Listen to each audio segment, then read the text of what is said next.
നല്ലൊരു പഴംപൊരിയുടെ റെസിപ്പി ആയിട്ടാണ് വന്നിരിക്കുന്നത്. എല്ലാവർക്കും ഇഷ്ടമല്ലേ പഴംപൊരി? അപ്പോൾ ഒരു 4 മണിക്ക് ചായക്കൊപ്പം നമുക്ക് കഴിക്കാൻ പറ്റിയ ഒരു ഈവനിങ് സ്നാക്ക് പെട്ടെന്ന് തന്നെ തയ്യാറാക്കാൻ പറ്റിയത്. അപ്പോൾ നമുക്കത് എങ്ങനെ തയ്യാറാക്കുകയെന്ന് നമുക്ക് കണ്ടു നോക്കാം. അപ്പോൾ നമുക്ക് എങ്ങനെയാണ് നല്ല ക്രിസ്പി ആയിട്ടുള്ള നല്ല ടേസ്റ്റി ആയിട്ടുള്ള പഴംപൊരി ഉണ്ടാക്കാൻ നോക്കി വെക്കാം. പണ്ടെന്ന് വെച്ച് കഴിഞ്ഞാൽ നമ്മുടെ കുട്ടിക്കാലത്തൊക്കെ നമ്മൾ കണ്ടിട്ടുണ്ടാവും ഈ കണ്ണാടി കൂട്ടുകളിലൊക്കെ പഴംപൊരി ആയാലും സുഖിയനായാലും ഒക്കെ വെച്ചിട്ടുണ്ടാവില്ലേ. അപ്പൊ നമ്മളിവിടെ എടുത്തിരിക്കുന്നത് 3 പഴമാണ്. അതായത് ഇതുപോലത്തെ ചെറിയ പഴം. എപ്പോഴും പഴംപൊരി ഉണ്ടാക്കുമ്പോൾ ഒരു കാര്യം നിങ്ങൾ പ്രത്യേകം ശ്രദ്ധിക്കണം കേട്ടോ. കാരണം എന്താ വെച്ചാൽ നല്ല പാകം വന്ന പഴം വേണം എടുക്കാനായിട്ട്. പാകം കുറഞ്ഞ പഴത്തോണ്ട് പഴംപൊരി ഉണ്ടാക്കുമ്പോൾ അത്ര രുചി ഉണ്ടാവില്ല. അതുകൊണ്ടാണ് നല്ല പാകമുള്ള പഴം പറയും. ഇപ്പൊ ഞാൻ എന്താ വെച്ച് കഴിഞ്ഞാൽ ഇത് ചെറുതാക്കിയിട്ട് അങ്ങ് മുറിക്കുന്നില്ല, നട്ടു മുറിക്കുന്നില്ല. വലിയ പഴമൊക്കെ ആണെങ്കിൽ ഞാൻ നട്ടു മുറിക്കുന്നില്ല. ഇതൊക്കെ ചെറിയ നേന്ത്രപ്പഴമാണ് 3 നമ്മൾ എടുത്തിരിക്കുന്നത്. പിന്നെ അതിലേക്ക് നമ്മൾ എടുത്തിരിക്കുന്നത് 1 ഗ്ലാസ് മൈദ, 2 ടീസ്പൂൺ അരിപ്പൊടി. ഒരു ക്രിസ്മസിന് വേണ്ടി കിട്ടാൻ വേണ്ടിയിട്ടാണ് നമ്മൾ അതിന് അരിപ്പൊടി ചേർത്തിരിക്കുന്നത്. പിന്നെ നമുക്ക് വേണ്ടത് എന്താ വെച്ച് കഴിഞ്ഞാൽ മഞ്ഞൾപ്പൊടിയും വേണം, പിന്നെ ഉപ്പും വേണം, മധുരത്തിന് പഞ്ചസാരയും വേണം. ഇത്രയും ഇൻഗ്രീഡിയൻസ് മതിയിട്ട് നമുക്ക് പഴംപൊരി തയ്യാറാക്കാൻ വേണ്ടിയിട്ട് ഞാനപ്പോൾ സ്റ്റെപ്പായിട്ട് നിങ്ങൾക്ക് കാണിച്ചു തരാം. ഇനിയിപ്പോൾ നമുക്ക് പഴംപൊരിക്ക് വേണ്ടിയുള്ള ബാറ്റർ നമുക്ക് തയ്യാറാക്കാം. അപ്പോൾ ആദ്യം തന്നെ നമുക്ക് ഇതിലേക്ക് ഒരു പാത്രത്തിലേക്ക് മൈദ ഇട്ട് കൊടുക്കാം. നമ്മളിപ്പോൾ 1 കപ്പ് മൈദ എടുത്തിരിക്കണം. നമുക്ക് തികയാതെ വരെയാണെങ്കിൽ നമുക്ക് രണ്ടാമത് ചേർക്കാം. 2 ടീസ്പൂൺ അരിപ്പൊടി. നമ്മൾ ഒരു നിറം കിട്ടാൻ വേണ്ടിയിട്ടാണ് നമ്മൾ ചേർക്കുന്നത്. അപ്പോൾ 1/4 ടീസ്പൂൺ തികച്ചെടുക്കണ്ട, ഇതായിട്ട് നമ്മൾ മഞ്ഞൾപ്പൊടി. പിന്നെ അതുപോലെ തന്നെ നമ്മുടെ മധുരമൊക്കെ ബാലൻസ് ചെയ്യാൻ വേണ്ടിയിട്ടും ഇതൊക്കെ വേണ്ടി നമുക്ക് 1 ഉപ്പ് ഒരിക്കലും കൂടരുത്. 1/2 ടീസ്പൂൺ 1/4 ടീസ്പൂൺ ഒന്നും ഇടാൻ പാടില്ല കേട്ടോ. 1 ഉപ്പ്. അതുപോലെ തന്നെ മധുരത്തിന് വേണ്ടിയിട്ട് നമുക്ക് 2 ടീസ്പൂൺ പഞ്ചസാര. 2 ടീസ്പൂണാണ് ചേർക്കുന്നത് കേട്ടോ. 2 ടീസ്പൂൺ പഞ്ചസാര. ഇത്രയും ഇൻഗ്രീഡിയൻസ് ആട്ടോ. നമുക്ക് നന്നായിട്ടൊന്ന് മിക്സ് ചെയ്യാം. പിന്നെ നന്നായിട്ട് ഇത് മിക്സ് ചെയ്തിട്ടുണ്ട്. 1 ടീസ്പൂൺ ഉപയോഗിച്ചിട്ട് മിക്സ് ചെയ്യുക. അതിലേക്ക് ഇതുപോലെ തന്നെ കുറച്ച് വെള്ളം ഒഴിച്ചെടുക്കുക. അപ്പോൾ ഒരുപാട് ലൂസാക്കി എടുക്കാൻ പാടില്ല നമ്മുടെ ഈ ബാറ്റർ.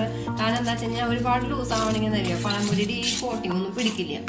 അപ്പോൾ അതുകൊണ്ടാണ് നമ്മൾ ഒരുപാട് ലൂസാക്കി എടുക്കാൻ പാടില്ല. അതുപോലെ തന്നെ ആദ്യമേ തന്നെ ഒരുപാട് വെള്ളം ഒഴിക്കാനും പാടില്ല കേട്ടോ. കുറേശ്ശെ വെള്ളം ഒഴിച്ചിട്ട് നമുക്കത് എടുക്കാം. അപ്പം ഞാൻ കറക്റ്റ് അളവ് പറഞ്ഞു തരാം നിങ്ങൾക്ക്. വെള്ളത്തിൻ്റെ എത്ര അളവാണ് ഞാൻ കറക്റ്റായിട്ട് പറഞ്ഞു തരാം എടുക്കണം കേട്ടോ. അപ്പോൾ നമ്മൾ കറക്റ്റ് 1.5 ഗ്ലാസ് വെള്ളം കേട്ടോ എനിക്ക് വേണ്ടി വന്ന്. നമ്മൾ 1 ഗ്ലാസ് മൈദ മാവിനും 2 ടീസ്പൂൺ അരിപ്പൊടിക്കും വേണ്ടി നമ്മൾ എടുത്തിട്ടുണ്ട്. ഇനി നമുക്ക് എന്താ ഇപ്പോൾ ഇതുപോലത്തെ കേട്ടോ കൺസിസ്റ്റൻസി കണ്ടോ. കാരണം ഒരുപാട് നമ്മൾ പറഞ്ഞിട്ടില്ലേ ലൂസാക്കാൻ പാടില്ല. അപ്പോൾ ഇതുപോലെ മതി കേട്ടോ. നമ്മൾ ദോശമാവിനേക്കാളും ലേശം കണ്ടോ ലൂസ്. നമ്മൾ ദോശമാവല്ല ഇഡ്ഡലി മാവിനേക്കാളും ഒരു ലേശം ഒരു ലൂസ് മതി കേട്ടോ. ഇനി നമുക്ക് ഇത് മാറ്റി വയ്ക്കാം. ഇനി നമുക്ക് പഴം നുറുക്കാം. നമ്മൾ ഇതുപോലെ നുറുക്കി വെച്ചിട്ടുണ്ട്. അപ്പോൾ ഇതുപോലത്തെ ഒരു പഴം എടുത്തിട്ടേ നമ്മൾ പതുക്കെ ജസ്റ്റ് കേട്ടോ ഇവിടെ നിങ്ങളുടെ സ്ലൈസ് ആയിട്ട് കേട്ടോ നേരെ ഇങ്ങനെ നൈസായിട്ട് ഇതുപോലെ കേട്ടോ ഇതുപോലെ. അപ്പോൾ ഓരോന്നായിട്ട് കിട്ടും. നമുക്ക് എപ്പോഴും നൈസായിട്ട് എടുക്കേണ്ടത് നല്ലത് കേട്ടോ പഴംപൊരിക്ക്. കാരണം കൂടി കഴിഞ്ഞാണല്ലോ ടേസ്റ്റും ഉണ്ടാവില്ല. പിന്നെ അത് മാത്രമല്ല എന്തോ പൊടിയാവും. അപ്പോൾ അത് വേണ്ട. നമുക്ക് ഇതുപോലെ തന്നെ നൈസാക്കിയിട്ട് എടുത്താൽ മതി കേട്ടോ. നമുക്ക് അടുത്തത് ഇതുപോലെ തന്നെ നൈസാക്കി തന്നെ എടുക്കാം. അവരെ നമ്മൾ പഴങ്ങൾ ഇതുപോലെ നൈസായിട്ട് ഇതുപോലെ നമ്മൾ എടുത്തിട്ടുണ്ട്. അപ്പോൾ ഇനി നമുക്ക് പഴംപൊരി ഉണ്ടാക്കി തുടങ്ങാം. അപ്പോൾ ഞാൻ അതിന് മുൻപായിട്ട് തന്നെ ചീനച്ചട്ടിയിൽ ഓയിലോ കുഴിച്ചിട്ട് റെഡിയാക്കി വെച്ചിട്ടുണ്ട്. ഞാൻ വിട്ടുപോയതാണ് പറയാൻ വേണ്ടിയിട്ട്.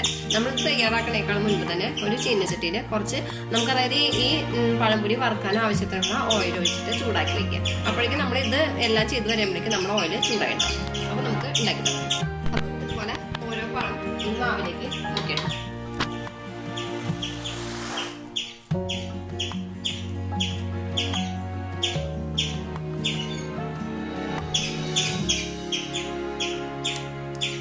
നമുക്കിത് ഓരോന്നായിട്ടിനി നമുക്ക് ഓയിലേക്ക് ഇടാം.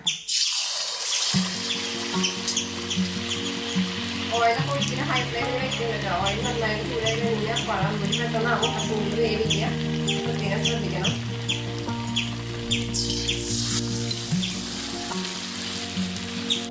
നമുക്ക് ഇതൊന്ന് മറച്ചിടാം. ഓരോ ഭാഗവും വെടിഞ്ഞ് കഴിഞ്ഞ് കഴിഞ്ഞാൽ ഇതുപോലെ നമുക്കൊന്ന് മറച്ചിടാം. ഇത് നമ്മൾ ഇട്ട വശം തന്നെ ചട്ടിക്കത്തോണ്ട് ഇങ്ങനെ കാണിക്കാൻ പാടില്ല. അപ്പം എന്താ വെച്ച് കഴിഞ്ഞാൽ അതിൽ നിന്ന് എല്ലാ മാവുകളൊക്കെ നമുക്ക് പോകും. അപ്പോൾ അങ്ങനെ കാണിക്കാൻ പാടില്ല. ഈ സൈഡൊന്ന് നന്നായി മുരിഞ്ഞതിന് ശേഷം നമുക്ക് പാത്രത്തിൽ ഇപ്പോൾ നമുക്ക് അടുപ്പത്തൊന്ന് മാറ്റാം. അപ്പം എല്ലാം നന്നായി ആയിട്ടുണ്ട്. നമുക്ക് ഓരോന്നായിട്ട് ഇതുപോലെ തന്നെ നമുക്ക് ഓരോന്നും ചെയ്തെടുക്കാം കേട്ടോ. അപ്പോൾ നമ്മുടെ പഴംപൊരി ഇവിടെ റെഡി ആയിട്ടുണ്ട് കേട്ടോ. നമ്മൾ എക്സ്ട്രാ മാവൊന്നും എടുത്തില്ല, ആ കാണിച്ചിരിക്കുന്ന അളവ് തന്നെയാണ് നമ്മൾ എടുത്തിരിക്കുന്നത്. അപ്പൊ എല്ലാവരും ഒന്ന് ട്രൈ ചെയ്തൊക്കെ. ഈ വീഡിയോ ഇഷ്ടപ്പെട്ടാൽ കമന്റ് ചെയ്യുക, ഷെയർ ചെയ്യുക, ലൈക്ക് ചെയ്യുക. അപ്പൊ അടുത്ത വീഡിയോ വേണ്ടി നമുക്ക് പിന്നെ കാണാം.